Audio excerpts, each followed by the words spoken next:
Good afternoon, everyone. I was a bit disappointed that Alan didn't ask people to raise their hands for who uses Broadbean, but it might not have been quite such a high number, so that could have been a bit upsetting.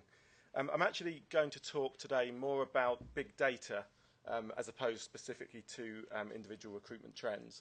And I wanted to talk about big data because I don't think there's any sort of theme or topic in business today across all industries that's more relevant and more talked about than big data. But I think it's also relatively not that well understood. So what I wanted to do today is just talk about big data and specifically big data's relevance in the recruitment industry. At Broadbean, we think we're pretty well placed to talk about big data because we see a huge volume of information coming through our system. We process on behalf of our clients in the region of 1 million job adverts every single month, and in the region of 1 million candidate searches through our system every single month. And off the back of that activity, around 5-6 million candidate applications come back in through our system. And we provide the tools and capabilities to our clients to allow them to actually mine and understand the data and information that they get through from the system. Big data is an incredibly topical subject matter in business. I think 2012 was widely known as the year of big data. There was a US broadcaster that actually nominated big data as the word of the year for 2012.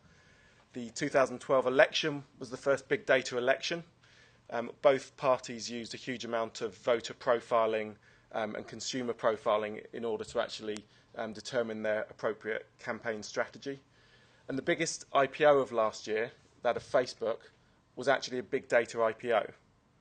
Now, everyone thinks of Facebook as the world's leading social media channel, and of course it is. But the reason that they were able to garner the ridiculous valuation that they were able to get at the time of float was because of the data that they hold. The data that they hold on the behaviour of every one of us, and the expectation that the market had that off the back of all of that data, they'll be able to launch valuable, informative products that they'll be able to make a huge amount of money from. So big data is kind of everywhere at the moment, and it's talked about an awful lot. The statistics are pretty staggering, actually, when it comes to the data that's generated today. This is a quote from Eric Schmidt back in 2010. Eric's the CEO of Google. I don't actually know what an exabyte is, but it sounds pretty big. And if you look at the clear explosion of data that this quote talks about, it's very clear there's something very interesting happening in terms of the amount of data that is being generated by consumers and businesses today compared with the past. I found the following quote, which brought it to life a little bit better for me, because I'm quite a simple soul. Literally, if you put all of the data generated last year onto DVDs, the stack of DVDs would reach to the moon and back. And to put more context on that, apparently you could fit 1,000 copies of all of Shakespeare's entire works on one DVD. So that just gives you an idea of the amount of content and data that's created by society today, off the back of which we can then look to launch products and make business decisions. A research firm, MGI Research, a highly respected research firm in the States, made the following statement.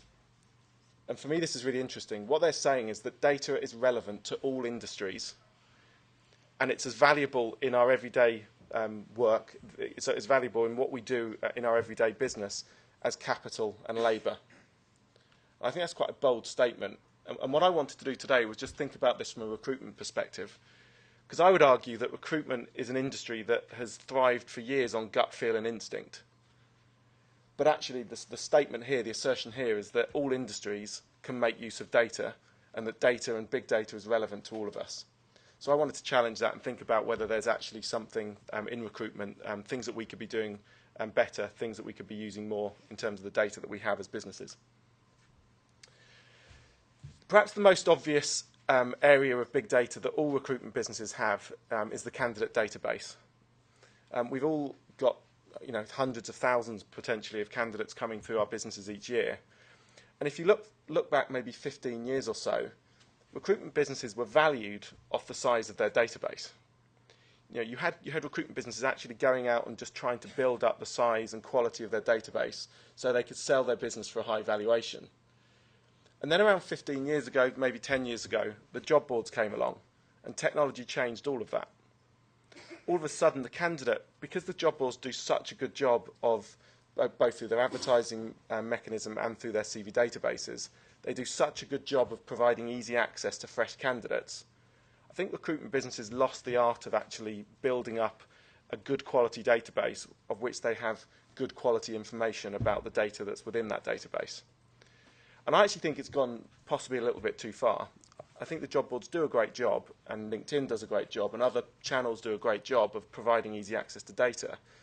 But actually, there's intelligence that you all have in your businesses that you should be utilising better based on the candidates that come through your businesses on a daily basis. You're also building up massive quantities of candidates from the advertising spend that you're doing, from the paid searching that you're doing.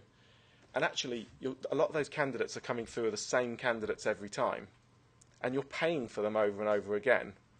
And I think technology has a really important part to play at maybe just slightly reversing the trend and starting to get recruitment businesses thinking more about the data that they hold and getting value from the data that they hold. Search and match technology now is really, really good. I've put up on screen, it's actually a product of ours, obviously, and it's an internal database that we provide our clients. And what it does is and there are lots of other people that do something similar, but what it does is it brings really cutting-edge, market-leading search and match technology at a relatively low price, such that all businesses of all sizes can start actually reusing the data that they have coming into their businesses. You don't need to always assume that you have to post an advert. I work for a job posting business, so I probably shouldn't be saying that. But there's value to be had in actually consolidating your data in a meaningful database, adding value to it, putting notes next to those candidates, putting value add against those candidates, and making sure you reuse that information in an appropriate way. And I think there's a real turn at the moment in terms of people starting to use that data in a much cleverer way. A lot of our clients are coming to us. We're not actually having to do too much pushing of this product. A lot of our clients are coming and saying to us, look, we've got all of these candidates. We don't really know how to use them. What can you do to help? And I think we're going to see a real move to reuse that data in the next 12 months or so. The next area where I think businesses have been probably pretty poor in using data that's available to them is just using market intelligence to support business decisions. There's a huge amount of market data readily and freely available from the job boards, from the government, from companies like ourselves, that will actually show you really interesting trends in terms of hiring patterns, supply and demand for labour patterns in regions, in different industry sectors. And again, I think there's a lot of decisions being made on a business level that are just based on gut feel and current experience. You know, if you're spending your marginal £10,000, £20,000 on investing in a new area, I think most people just base it on what they're experiencing at that time. But those decisions can be supplemented by really good quality data that's out there. And off the back of the million or so adverts that we process every month, we have a lot of information that tells you which sectors are hot, which regions are hot, you know, where you've got a disconnect between the supply of labour and the demand for labour, which really should be used by clients to supplement the information that they're using to make decisions. And this, I think, is another area where we're not great at using what's actually available to us.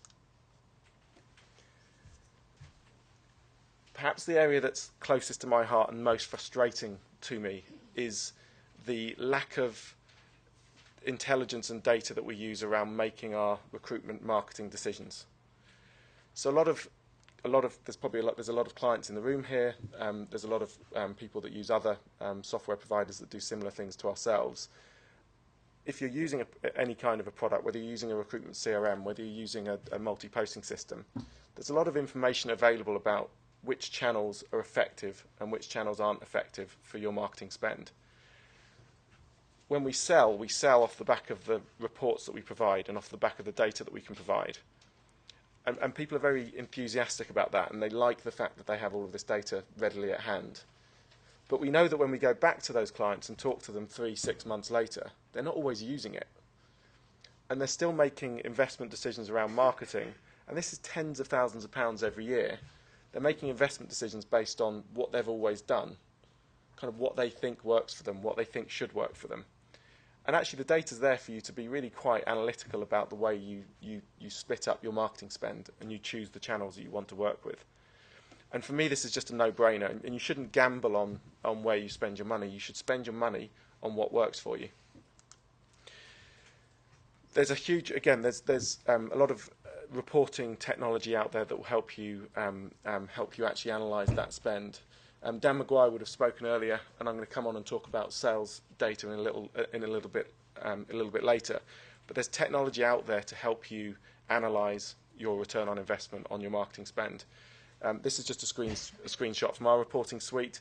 But again, there's things you can do within recruitment CRMs. There's things you can do in all the different technologies you're using to better influence the decisions that you make.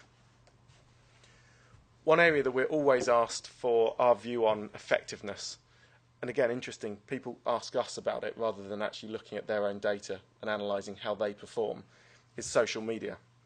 Is it an effective channel or is it not an effective channel for gathering decent recruitment response? And I've just taken a snapshot over an 18-month period here, just showing you the growth in effectiveness of social media channels for recruitment advertising. So what this shows, I've pulled out Facebook and Twitter here, and I've included Indeed just because Indeed is another channel that's a new channel. It's not social media, that's starting to have a real impact, and it's free for people to use, and it's something that people should be experimenting with.